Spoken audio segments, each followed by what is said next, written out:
So let's begin in Psalm 69, and we're going to read for now verses 1 through 4 of Psalm 69. 69, 1 through 4.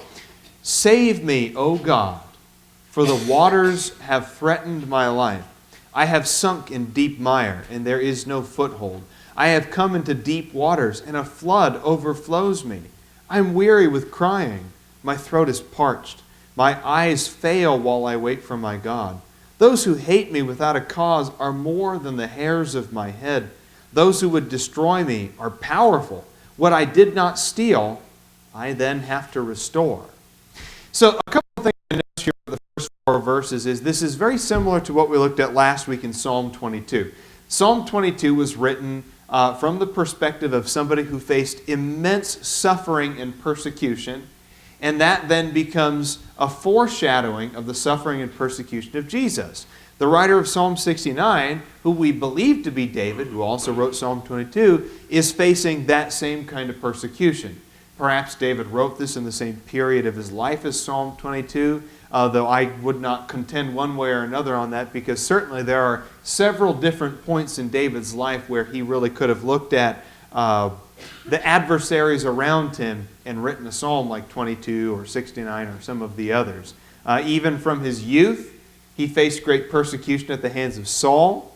When he was king, he faced persecution as well. Later on in life, because of the rebellion of Absalom, he faced rejection and had to actually leave Jerusalem and leave behind some of his own people in the city of Jerusalem. And Absalom abused those people. And in his flight from Absalom, his own son, he certainly could have written something like Psalm 69. So there are a lot of different points in his life where David could have written this.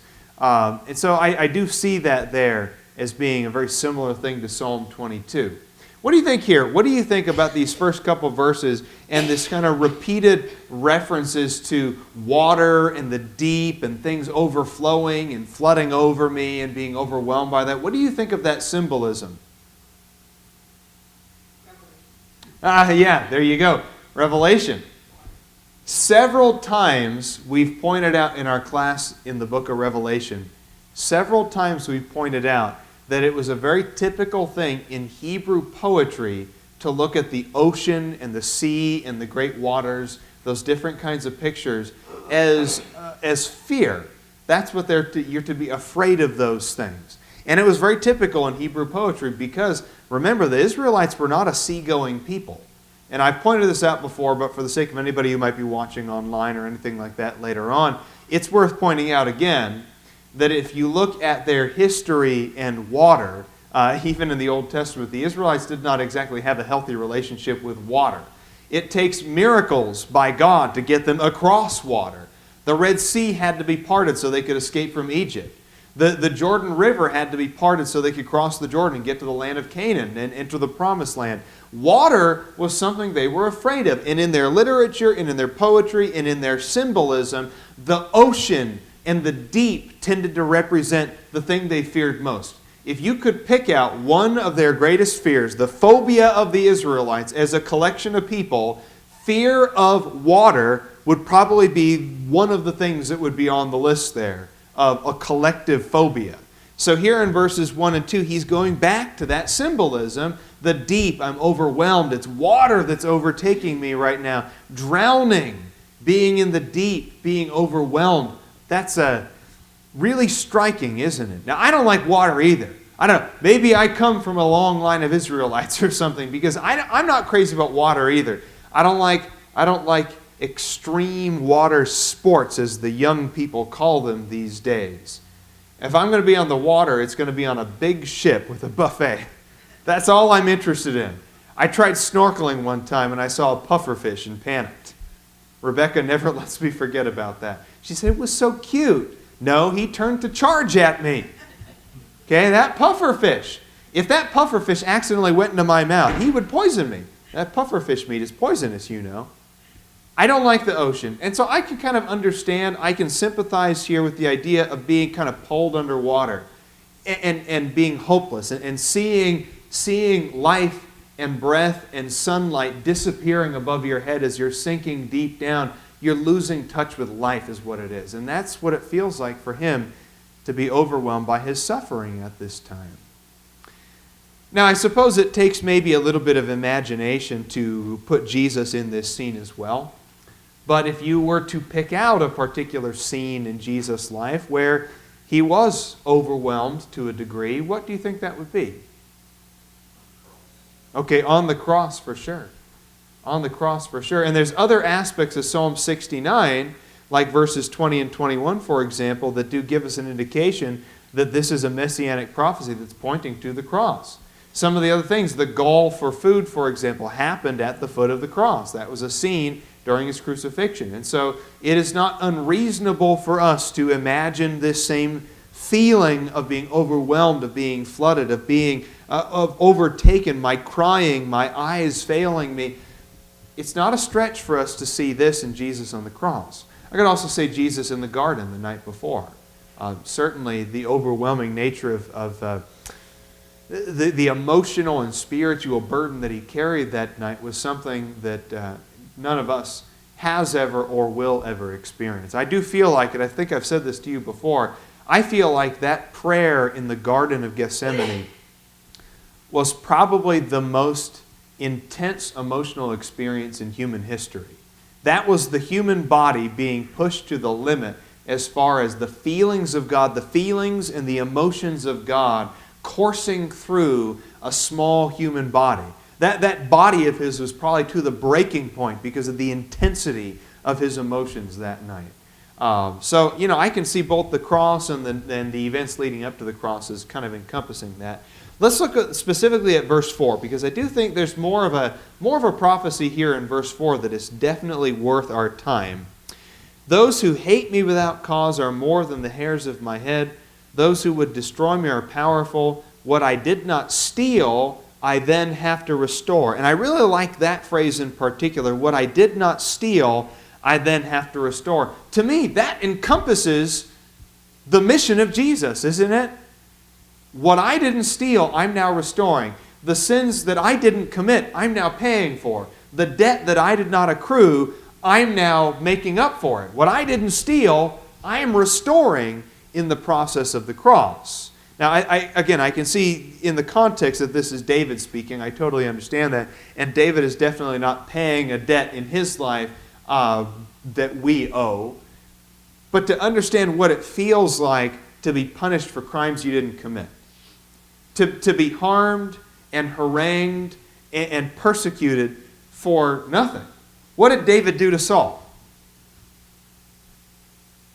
Yeah, silence. Nothing.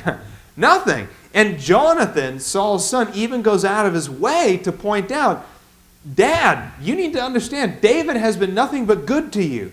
David has always supported you. He has always helped you, and he always will help you. And you're trying to kill a man who's been there for you. And Saul wouldn't even listen to that. David did nothing. There was no reason why Saul should have been actually threatened. Now, he imagined a threat there, but there's no reason that Saul should have actually been threatened by David. There's no reason why David should have been chased around like a common criminal, hiding and living in caves, barely scraping by an existence. There's no reason, nothing David did that was evil where he deserved that treatment. Lance?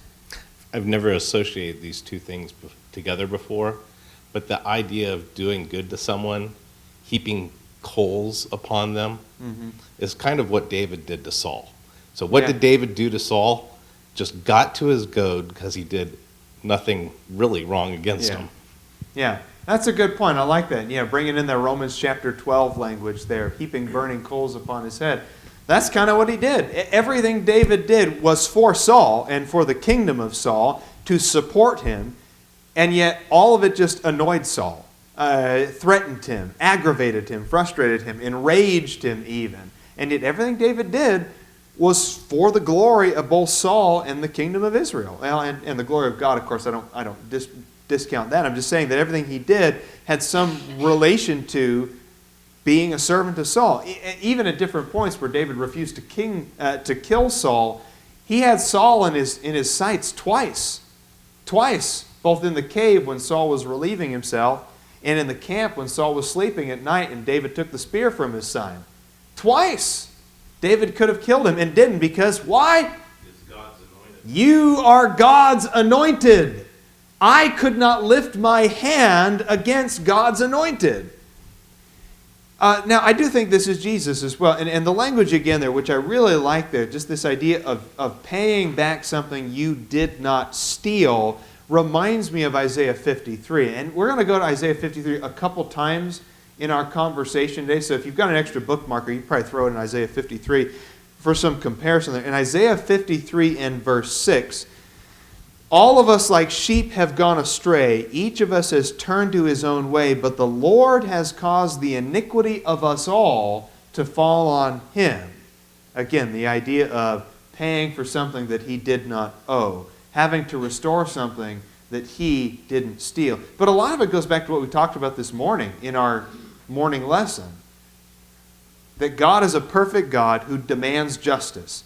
He cannot tolerate sin in his presence. He cannot even look upon sin. Back at 1 verse 13. He can't even tolerate it. It can't be Psalm 5 verse 4. It can't even be in his presence. Something has to pay for sin. Something has to pay the penalty. In order for the gap to be bridged, for us to have a relationship with God, to be in his presence, to commune with him, something has to pay for the sin to atone us.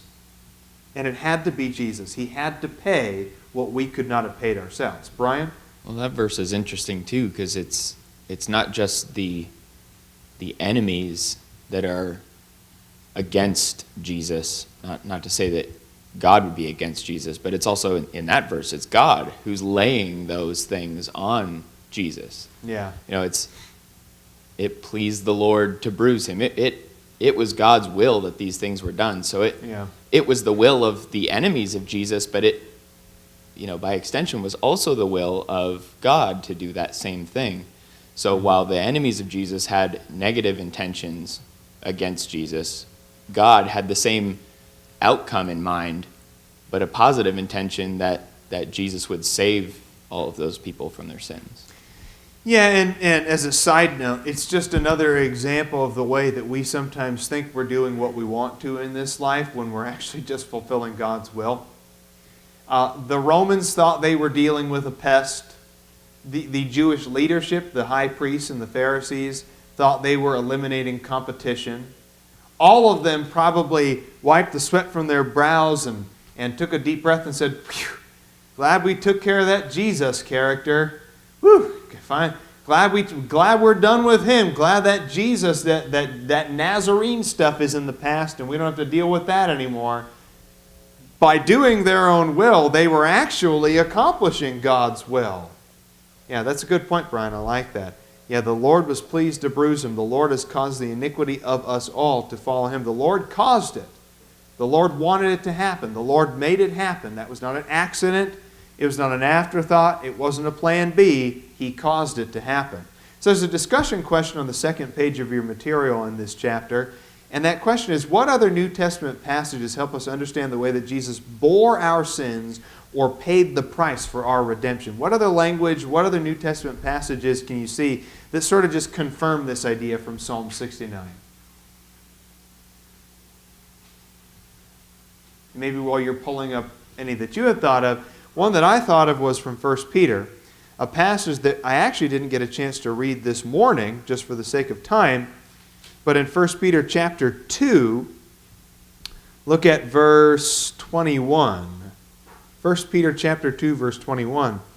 "For you have been called for this purpose, since Christ also suffered for you, leaving you an example for you to follow in his steps, who committed no sin, nor was any deceit found in his mouth." That's a quote from Jeremiah 11, verse 20, by the way.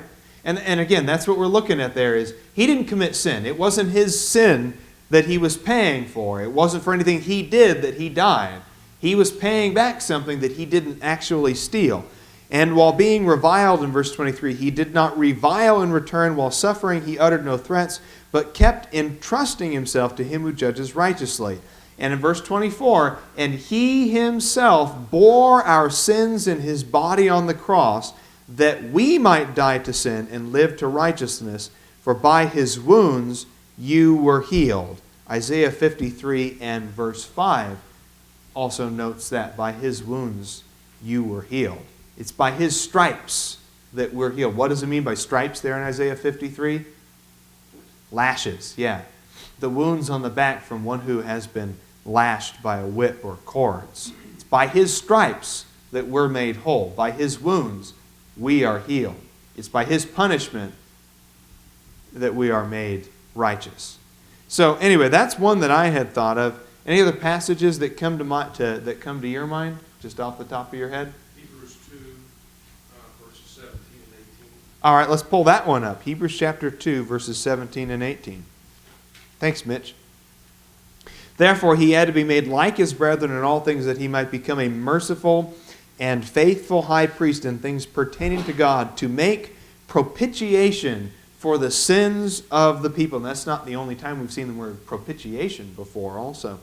For since he himself was tested or tempted in that which he suffered, he's able to come to the aid of those who are tempted. He suffered so that we could have aid. He died to make propitiation for whose sins? Our sins. Yeah, because of our sins. Yeah, that's a good point. That's a good point. I like that one, Mitch. There's several others, of course, that we could look at. If there's nothing off the top of your head that you wanted to point out, one more that maybe I had thought of. I want to check it real quick here.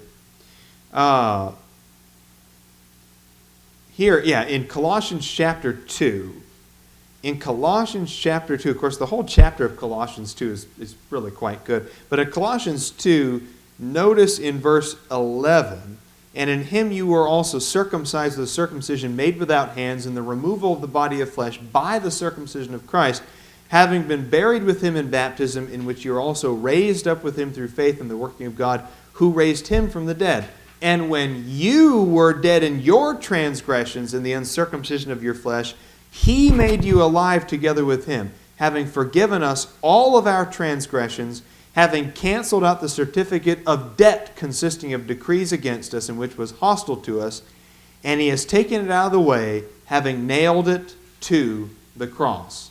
The debt that we had, the decrees that were against us, the sins that we committed, when we were dead in our transgressions and trespasses, he made up the difference. He made up the difference. It was a debt that we could not have paid. Understand that. Understand it was a debt that we could not have paid. All right, let's look at another idea here. Any comments up to this point in the psalm? Anything you wanted to point out? Okay, let's keep reading then. Can I get a volunteer now? I want to read just the next whole section and then point out specifically verses 8 and 9 I think are worth some conversation. But if somebody wants to read with the mic verses 5 through 12, just read the whole next section. Dennis has it. Okay. Dennis, just read Psalm 69, 5 through 12. O God, it is you who knows my folly, and my wrongs are not hidden from you. May those who wait for you not be ashamed through me, O God, O Lord God of hosts.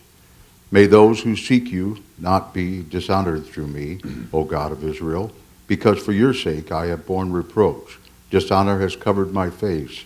I have become estranged from my brothers, and an alien to my mother's sons. For zeal for your house has consumed me, and the reproaches of those who reproach you have fallen on me. When I wept in my soul with fasting, it became my reproach. When I made sackcloth my clothing, I became a byword to them. Those who sit in the gate talk about me, and I am the song of the drunkards.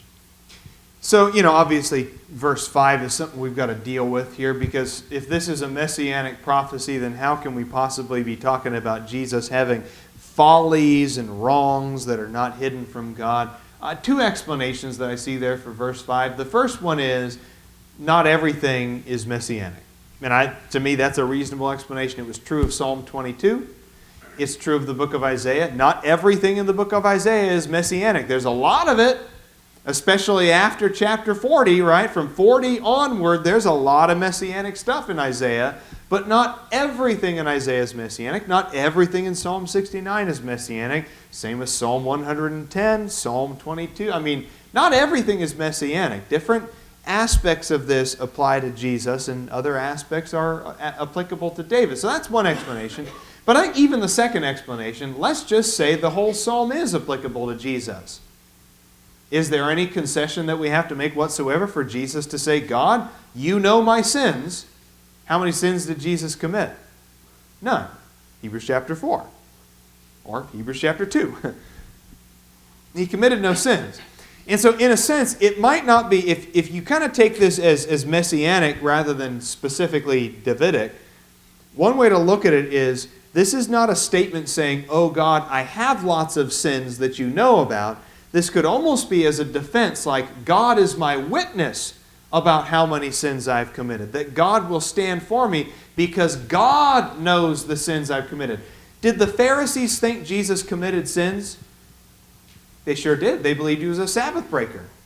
Did the chief priest believe that he was committing sins?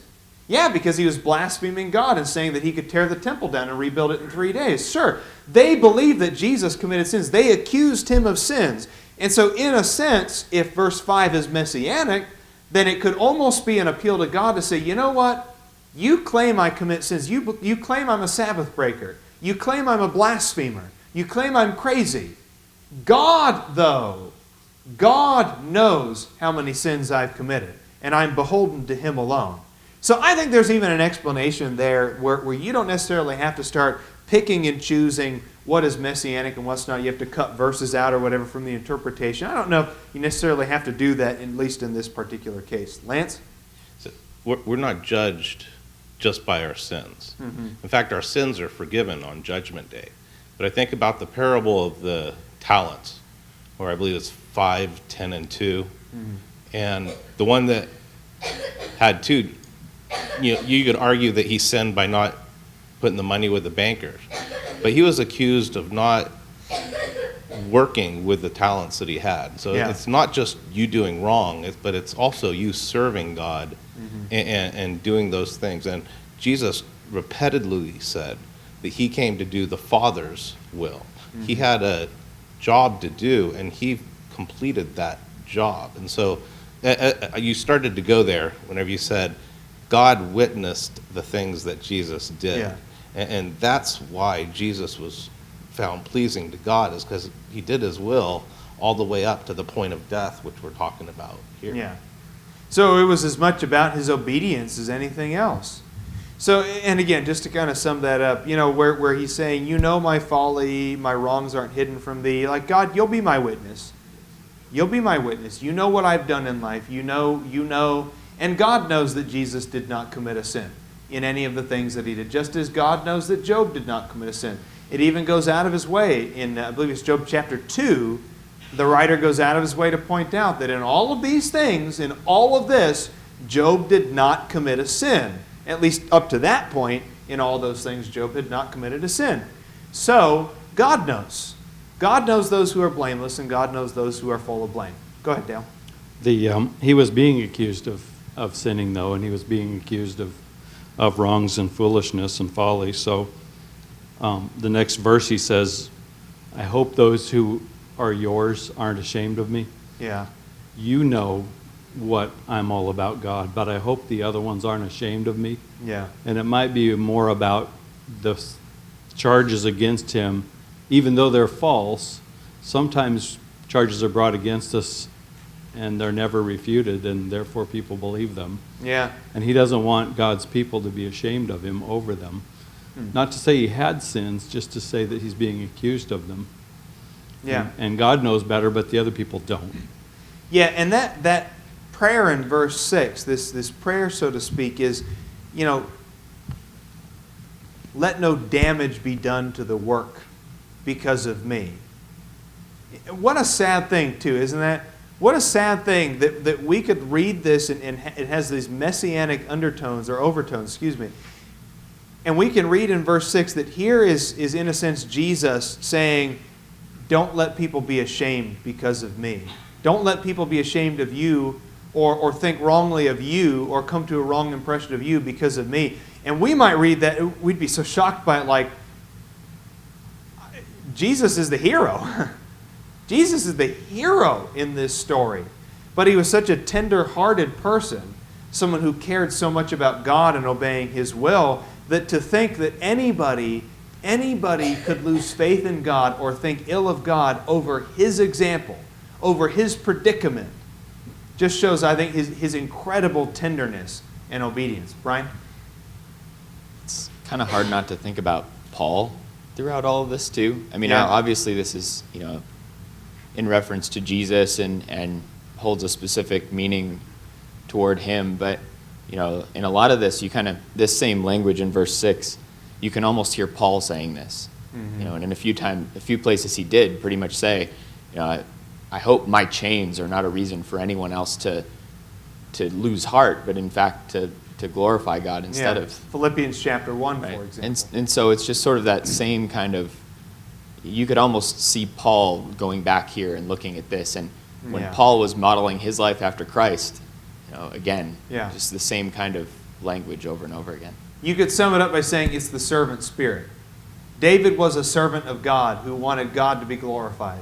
Paul was a servant of God who wanted God to be glorified. And Jesus, even the Son, was a servant of God who wanted God to be glorified. I don't care what happens to me. It's not about me.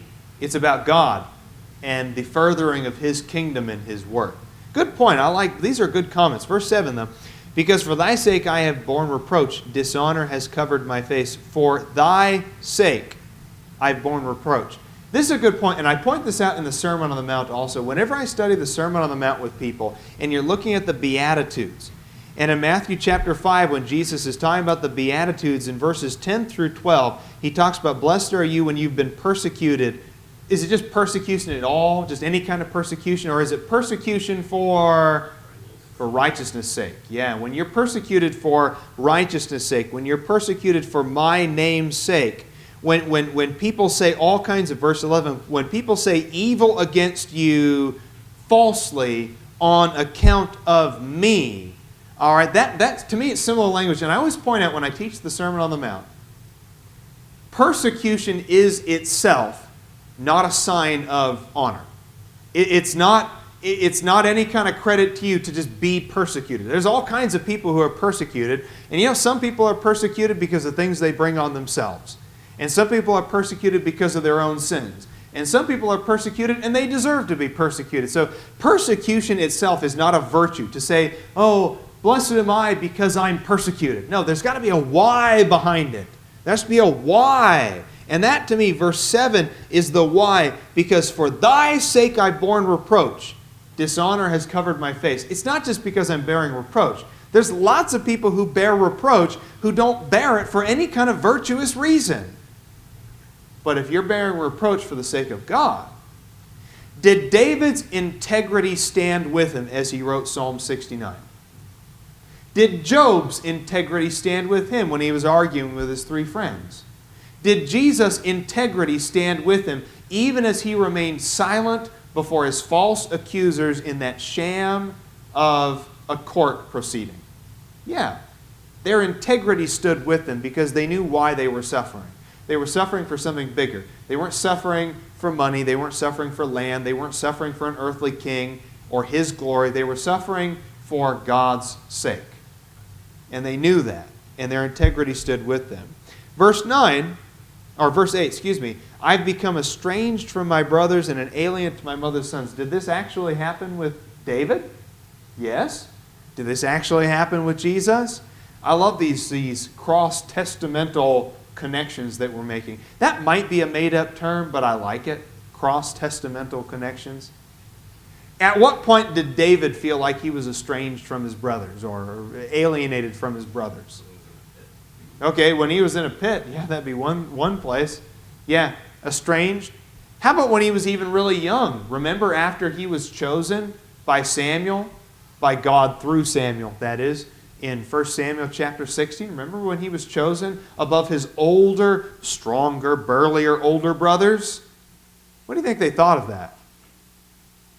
Yeah, just a kid. They probably weren't crazy about that. And you kind of see, even though chapter 16 of 1 Samuel does not have any kind of indication or a look into the brothers' lives, when you look in chapter 17, and when David comes to the battlefield against the Philistines to observe the battlefield and interact with his brothers there and bring them provisions, what was his brother's attitude? You come just to see the show? Yeah, you're a kid and you want to come see the show. That's all you care about. You're just a kid and you just want to come see some people kill each other. That's all you're interested in. You just coming to see a show. So, and I know it's a stretch for us to say he had several brothers. And this is only one of his brothers in 1 Samuel chapter 17, verse 28. There's only one of his brothers there saying that. I get that. But if that's any indication of what the other brothers must have thought about David, then David was not held in really high regard by his brothers. He was the little brother. He was ruddy. Okay, he's a handsome little ruddy boy. Okay, not highly regarded by his brothers. And to top it all off, the prophet of God comes to him and says that he gets to be king after Saul. That does not fit their preconceptions or their expectations. And so there were several points where David probably felt like he did not have a place amongst his own brothers. Bruce? And it goes past his brothers too, because later on, when his son was trying to replace him as king and trying to kill him, basically, so his entire family was up against him, not just his brothers. Yeah, and they had to pick sides. They had to pick sides. David left a lot of people behind when he fled from Jerusalem that night. He left a lot of people behind. And that was just the nature of the situation, wasn't it? He probably felt very isolated. He was able to bring only a few people. He had to leave behind his harem. And we all know that Absalom devastatingly abused that harem in a very disgusting and public way. He left a lot of people behind and probably felt very isolated, very lonely when he was in the wilderness hiding from Absalom. What a difficult time for him. What about Jesus, though? What did Jesus' brothers think of him? Yeah, not at first at least. Not if you take the Gospel of John very seriously. In John chapter 7 and verse 5, it says that not even his own brothers were believing. They were actually mocking him. They were saying, when are you going to go up to Jerusalem and show yourself off? Hey, if you're a real prophet, why don't you go to the big city? Go to the capital city and show yourself off a little bit. And of course, Jesus' response was, this is not the right time for me to be going there. And it's after that where it says that not even his own brothers were believing in him. He was also alienated from the Jews, which is who he came for. His brothers might be even more important to him than his physical. Extend out from just his immediate family and see that the idea of brethren rather than just brothers, of his brothers by nationality, they were the very people who rejected him. You read Peter's sermon in Acts chapter 2, and that's the whole point of it. I mean, the whole build-up in Acts chapter 2 is to get to the point of, and this Jesus who you crucified. You crucified your own Messiah. You crucified the very person you've been waiting for all this time. And that was the whole point of that sermon on the day of Pentecost, was to get to that point that you rejected him. You rejected him and you crucified him. So there's an alienation there, whether it's Jesus' actual brothers, whether it's his brethren in nationality, whether it's David and his actual brothers, or the isolation when he ran away from Absalom. In any case, the writer of Psalm 69 feels isolated and alienated. And yet, even with the isolation, what's on his mind in verse 9? He's alone, he's rejected, he's forlorn and outcast, paying a debt that he didn't owe, and yet what is on his mind in verse 9? Zeal for thy house has consumed me. He cares about God, the presence of God, worshiping God, the sanctuary of God. Zeal for thy house has consumed me, and the reproaches of those who reproach thee have fallen on me. They hate you, God. They want to abuse you or mistreat you. I'm getting the same thing now. We're receiving the same treatment together. I'm lumped together now with God and the prophets and all the people who have served you and loved you and been for you and have been reproached because of it. We're together now in God's house. I like that. There's a unity there. We're together now in God's house is maybe one way to look at it. What do you think of this idea? Brian, go ahead. I was just going to say that was the passage that they remembered in John chapter 2, verse 17, after Jesus cleans out the temple and makes a whip and goes in there and drives all these people out doing business. Then his disciples remembered that it was written, zeal for your house has eaten me up. Yeah. It's sort of this, they remember that this occurred, and they're pointing right back to this psalm. So even people not Jesus himself are realizing the connection here. And I like that they're not dullards when it comes to the scriptures.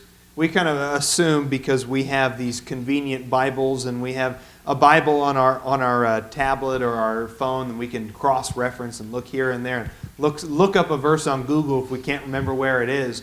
And we just assume that we just kind of have the market cornered in human history on Bible knowledge. And yet, these people, they observed Jesus. His disciples observed Jesus. And sometimes it was in hindsight that they only realized it. But even in hindsight, they were able to go back and see, Psalm 69? Yes, Psalm 69 was about Jesus. That was about Jesus. We just lived for 3.5 years in a ministry with Psalm 69 living, embodied, active, right before our eyes. Dale, go ahead. Yeah, it doesn't just imply that he remembered the zeal for the house of God. He says, for zeal for your house. Yeah. And it seems like what he's saying here is, I'm being persecuted and accused and being pushed away from my brethren because I have zeal for your house. Yeah. That's the very reason he's in this predicament in the first place. That's a good point. I like that. And to me, there's a connection there. There's a connection to Psalm 84, okay? And Psalm 84 is of the sons of Korah. It's not necessarily something that David wrote. But if you compare Psalm 84 to this, for zeal for the house has consumed me, boy, you get those first few verses there. Does the writer of Psalm 84 have zeal for the house of God as well? Oh, yeah, he sure does. How lovely are thy dwelling places. My soul longed for and even yearned for the courts of the Lord. My heart and my flesh sing for joy to the living God. How blessed are those who dwell in thy house, in verse 4, for they are ever praising thee. But he does mention in verses 8 through 12 that there are evil people as well. Behold our shield, O God. Look upon the face of thine anointed. You need to look upon me. I need a shield. I need protection from other people. And I would rather be in your household, he says in verse 10, than dwell in the house, than dwell in the tents of the wicked. So were the wicked there? Yeah, the wicked were there. Did he need a shield? He needed a shield as well. Zeal for thy house. What a great theme that is. Zeal for thy house. Zeal for thy house consumed David as well. I love some stories here, and these are all in the notes here in some passages here. But in 2 Samuel chapter 6, David helps set up the tabernacle in Jerusalem and brings the Ark of the Covenant back to Jerusalem. In what way did zeal for thy house manifest itself in that particular story for David? Dancing in the streets. I mean, he was dancing in the streets wearing commoner's clothes, to the point that his wife Michal, Saul's daughter, was ashamed of him. I cannot believe, you're not acting like a king. That's not something a king would do. And it's like, hey, you know what? When I'm happy for God, I'm happy for God. And I don't have to be judged by anybody but him. So yeah, that's zeal for thy house. He's jumping around in the streets because the ark of God is back, and he's set up the tabernacle. It does point that out in verses 17, 18, and 19 that he set up the tabernacle for it, which would have been the house of God, at least in his eyes, until he was able to build a temple, which in chapter 7, 2 Samuel chapter 7, verse 2, building a temple was the next thing he wanted to do. I live in this beautiful palace, but where does the ark of God live? Where does your presence dwell? Well, it dwells in a shambly tent over there. I want to build a house for your name.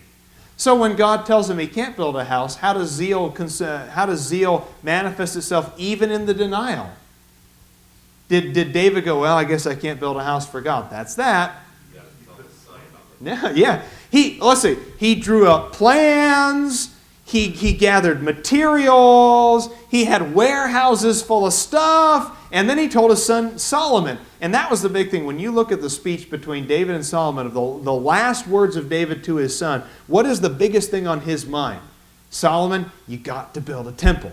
You've got to build that temple. Build the temple, build the temple, build the temple. That is what's on his mind most of all, is I'm leaving you with material and plans and a goal and a dream and a vision to build a temple for God. You got to go do it now, Solomon.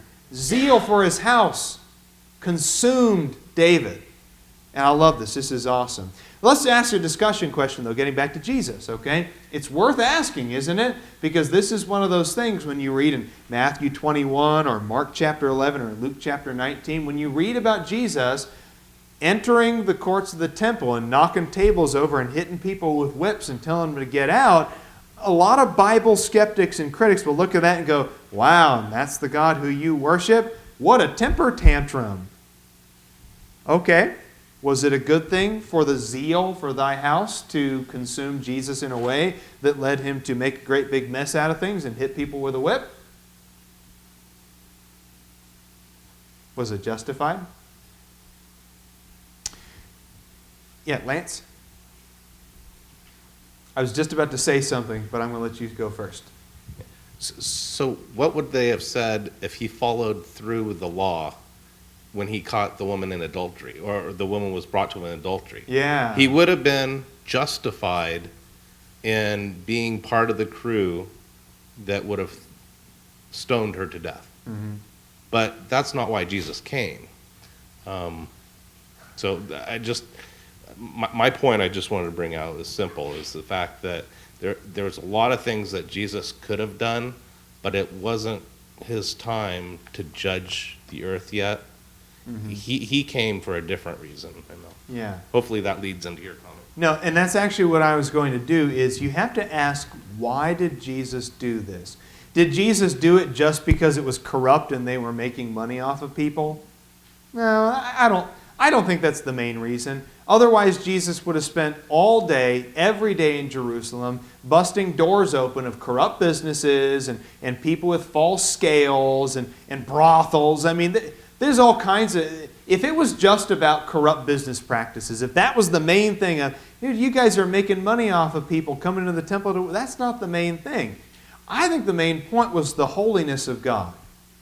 In whatever age, in whatever covenant, from the patriarchs to the old law, in the temple, in the sacrificial system, to the new covenant, in the way that we worship God, it is about God's holiness and respecting the integrity of God. However God asks mankind to respect that integrity, in whatever covenant that person's living under in human history, to respect God's holiness is essential. It's essential. And in that covenant, where Jesus was living under the law in a time when the temple was in place and there was a priesthood by the order of Aaron, sacrifices were being offered, that service then was what God asked of them in that covenant. And so it's not just a violation of integrity, it's not just a violation of good business practices, it's not just greed, it's not just money, it's the fact that what they were doing was a desecration of the holiness of God. The temple was to be a holy place where holy things happened, where holy attitudes were brought in. And those things were not happening. And this place that was supposed to be God's house had become a place of thieves. A den, he says, of thieves. Brian? And Jesus wasn't trying to win a popularity contest either. I mean, he wasn't just trying to not rock the boat.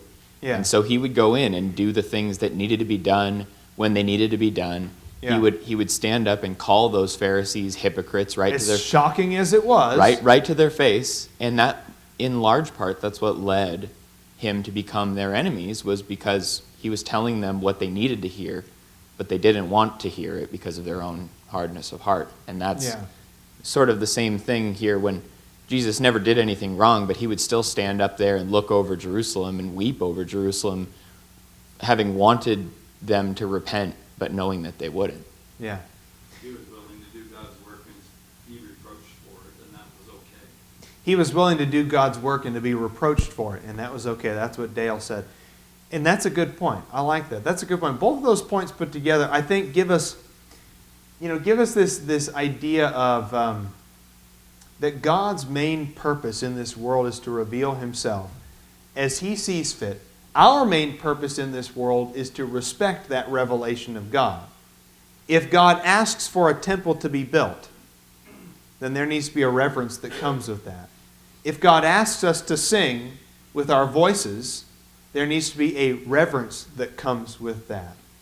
Everything that we do in this age, everything that was done in previous ages, in previous times where God had revealed himself through the prophets and through priests, in other times where God asked for animal sacrifices to be done, however God reveals himself in whatever age, that is to be respected and honored.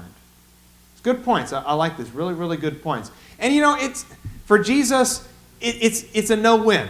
I like how you pointed out, Brian, earlier about the point that was made that, it was Lance actually talking about the woman caught in adultery in John 9. I mean, it's a lose-lose. I mean, if he agrees with them, then they say, what a cruel man. Look at him. He's trying to stone people to death. If he doesn't agree with them, what a horrible man. Look at him. He's letting evildoers get away with it. I mean, there's no win. Actually, he did win.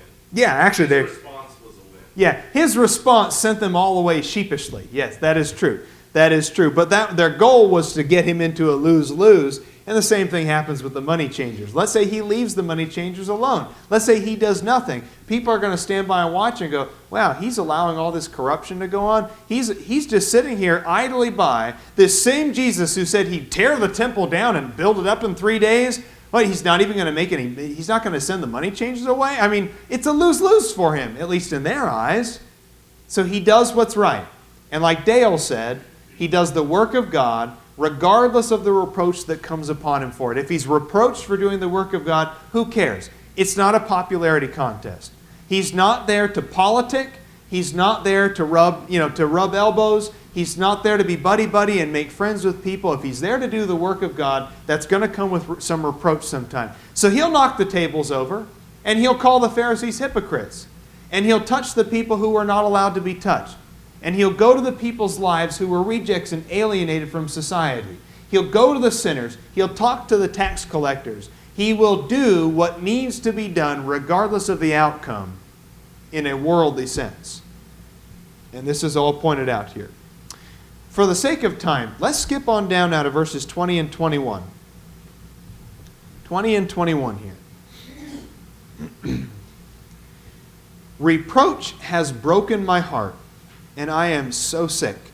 I looked for sympathy, but there was none, and for comforters, but I found none.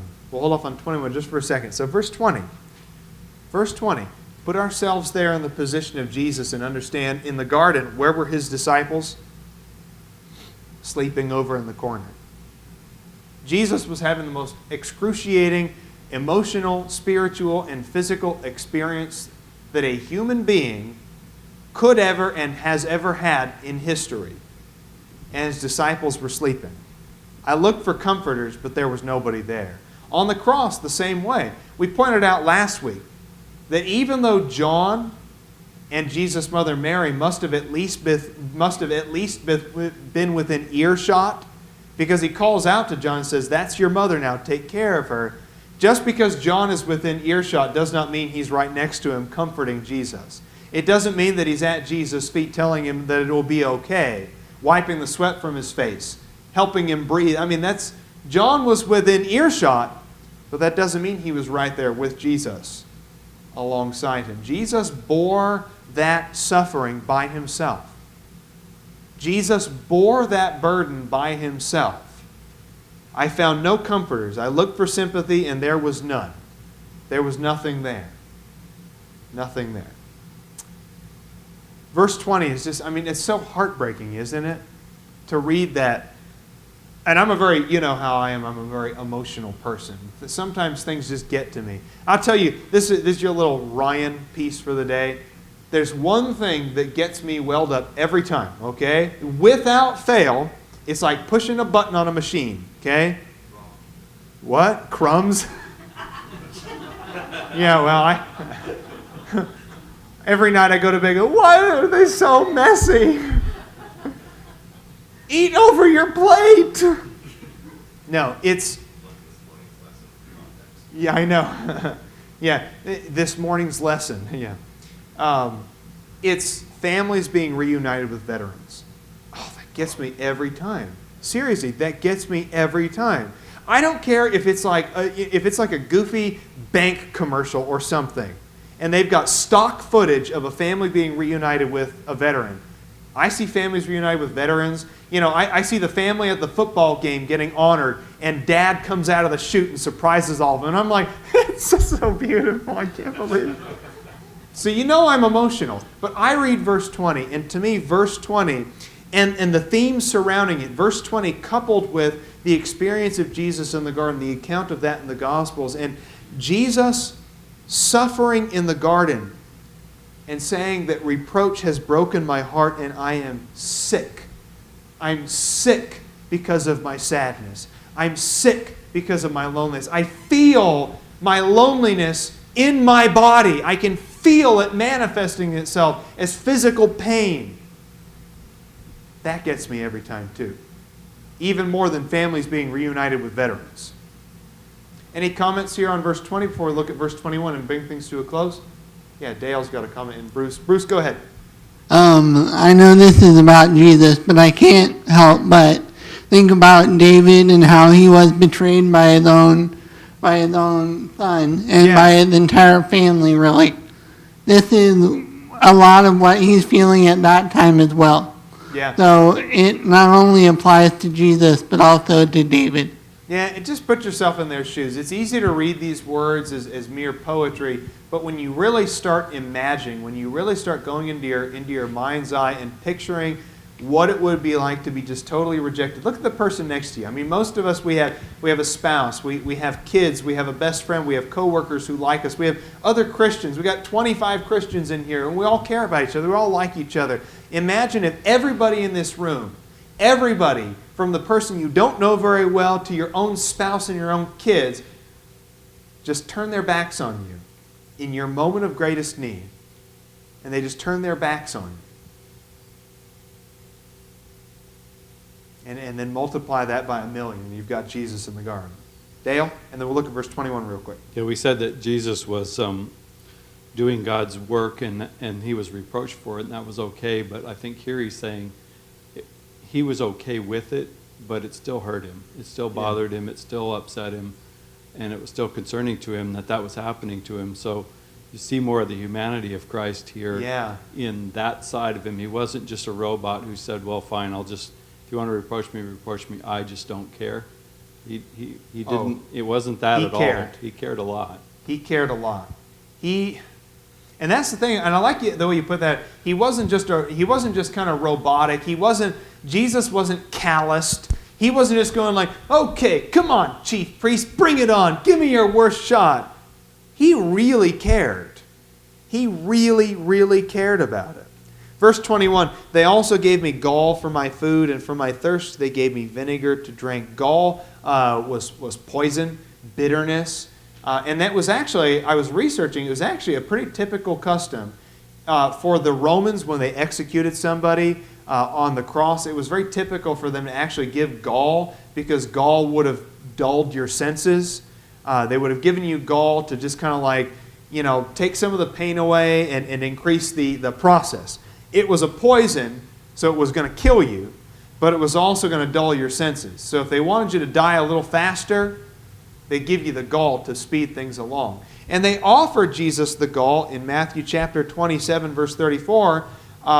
It was mingled with the drink that was given to Jesus just before he was crucified. Before he was actually put up on the cross, they offered him the gall. He tasted it and refused to drink it. Why? Why would Jesus refuse to drink the gall that was offered to him? Yeah, Jesus wasn't going to die by poisoning.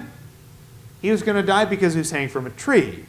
The tree being representative of the cross itself.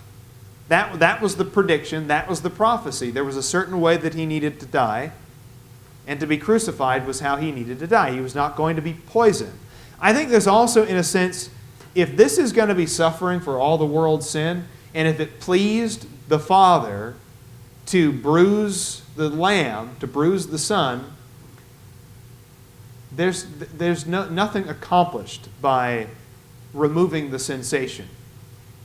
Do you have as much respect for Jesus, a numb Jesus, as you do for a Jesus who actually bore the pain and accepted it for what it was. To me, that's the cheap, that's the easy, the lazy way out of it, is say, well, I'll die for you, but I don't want to feel any pain while I'm doing it. I mean, that's kind of the lazy way of going about that. And of course, it also points out, and for my thirst they gave me vinegar to drink. And that was John chapter 19, verses 29 and 30. He says, I thirst, and they gave him a sponge soaked in vinegar or sour wine, which, I don't know, just kind of, to me, that adds to the insult, doesn't it? I mean, there's just nothing more insulting than soaking a sponge in some vinegar, putting it on the end of a stick, and rubbing it in a guy's face. Oh, you're thirsty? You're thirsty, huh? Well, here's a vinegar-soaked sponge. That'll make you feel a lot better. So it's interesting here how you have things, and what I like about Psalm 69 is, admittedly, some of the stuff we talked about today took some imagination. Not everything in Psalm 69 just screams off the page, Messianic prophecy, Messianic prophecy. Yeah, some of it took some imagination to see the connection from David to Jesus. But were there elements in Psalm 69 that were literally and specifically fulfilled in the cross? Yeah, and that's what I like about it. You want to have things that are a little bit more imaginative? Sure, God will give you that. You want something really concrete? You're desperate for a really concrete prophecy that says, hey, this stuff wasn't made up, this stuff wasn't scripted, this was real. I mean, he got offered gold before the cross, God offered wine on the cross. That literally came true. Literally, specifically, details. That's what I love about Psalm 69. Any final comments before we close? Okay, appreciate your comments. Thank you.